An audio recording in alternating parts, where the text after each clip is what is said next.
think the overreaching concept for the localization of Final Fantasy XII was inspired by the original game, and that's realism. And in order to do justice to that, when we were set with the task of writing an English script for this game, basically, and this is true of any translation, any localization project, you start off with a fully realized game with a Japanese script and Japanese text and Japanese voices, and then you lose all of the Japanese, and you're left with having to recreate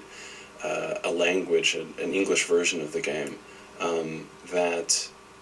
is true to the world that has been created in the Japanese version. A big element of the localization this time around for Final Fantasy XII was the accents that we used in the game. In order to fully realize an English-speaking world, because of the richness of English, it's different forms of English over history,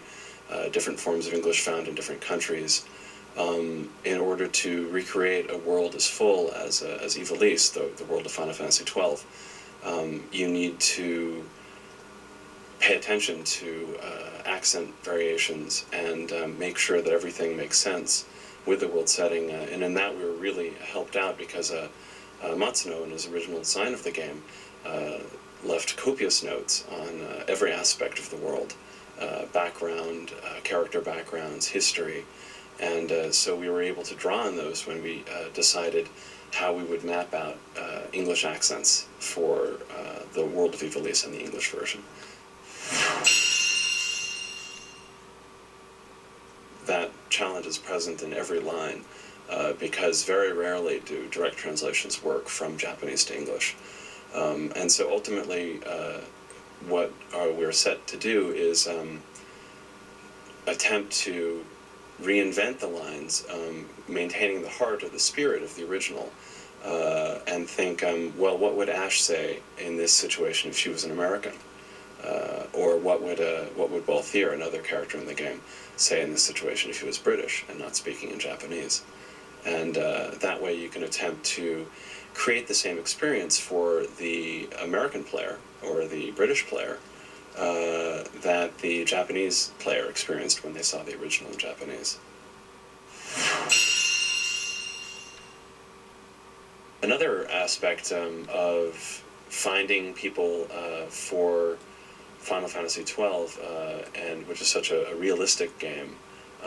with a lot of very, very fully realized characters, was that we tried to avoid falling into patterns that you normally see in a lot of dubbed over things where you're sort of getting a lot of very flat reads, and we wanted to get something that felt genuine and real. And for that we went to a lot of people who, though trained in voice acting, were primarily stage actors and film actors, people that brought a lot of physicality to their own characters, even though all you can hear is their voice in the game. And I think that ultimately we ended up with some very unique sounding voices, stuff that you won't hear in a lot of other games.